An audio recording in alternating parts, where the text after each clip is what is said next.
Hello guys, আমরা এখন এসে পড়েছি পিকনিকে। সো আপনারা দেখুন, আমরা আজকে পিকনিক করবো সব ভাই বোন মিলে। এটা হচ্ছে আমাদের মাটন রান্না হয়ে গেছে। তো মাটনটা পুরো ফুল রেডি হয়ে গেছে একদম। তারপরে হলো বিরিয়ানি, তারপরে হচ্ছে আমাদের সালাদ আইটেম, তারপরে হচ্ছে আমাদের লেবু, দেন হচ্ছে বেগুন ভাজা, দেন ফিশ আইটেম, দেন ডিম, দেন আমাদের অল আইটেমগুলো একবারে আপনাদেরকে দেখাবো একদম। তো আমরা হচ্ছে সব এলাকার ভাইরা মিলে পিকনিকটা করলাম। সো এখানে অনেক এনজয় করব এখন। ফাইনালি আমি খেতে বসে পড়লাম, সবাই বসে পড়ছে।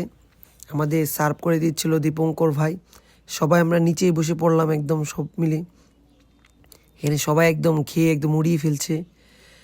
কোনো নন স্টপ খাওয়া হচ্ছে, কোনো থামাথামি নাই। আমাদের অনেক ভাইরা ছিলাম দেখে এই জন্য আমরা নিচে বসলাম, সবাই একসাথে খেলাম আর কি। টেবিলে জায়গা ছিল না।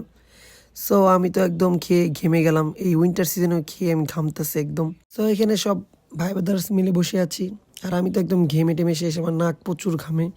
জানি না কেন তো ঘামে নাক, বাট এখানে সবাই এত খাওয়া দিচ্ছে, ওরে বাপ রে বাপ, খায় একদম মুড়িয়ে ফেলছে। তো পরে আমিও বসিয়ে দিলাম সবার সাথে সাথে, নে বাবা খা।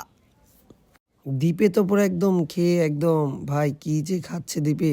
ভাই খাবারগুলো অনেক ভালো হয়েছিল, সবাই অনেক এনজয় করলাম, খাওয়া দাওয়া করলাম একসাথে সব ভাই ব্রাদার্স মিলে। বন্ধুরা সবাই টাইম মতন একদম খাওয়া দাওয়া করবা, সবাই ভালো থাকবা, সুস্থ থাকবা, এন্ড আমার জন্য প্রে করো। যারা যারা ভিডিওটা দেখেছেন, থ্যাংক ইউ সো মাচ ভাই, আপনারা আসলেও অনেক আমাকে সাপোর্ট করেন, থ্যাংক ইউ সো মাচ।